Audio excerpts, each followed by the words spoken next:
مساك الله بالخير سيدنا. مساكم الله بالخير، الله يعافيك. شو المثل الشعبي سيدنا؟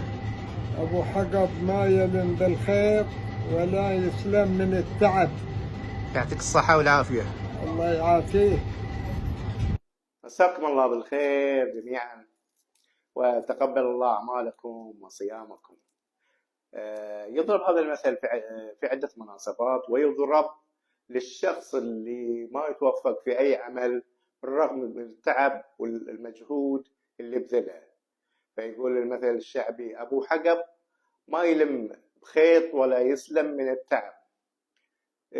أبو حقب هو الخيط اللي يشد الرجال على الوزار ماله عشان يقوى على العمل، ويعني يساعده يعني يشد جسمه عشان يبذل مجهود في العمل اللي هو بيسويه. والبعض يقول أبو حقب لا، هو نوع من الطير، من الطير. هذا مهما يبذل هذا الطير مجهود تشوفه ما يصيد فريسته بسهولة. فيضرب للشخص هذا اللي ما يوفق في أي عمل. ويعطيكم الصحة والعافية.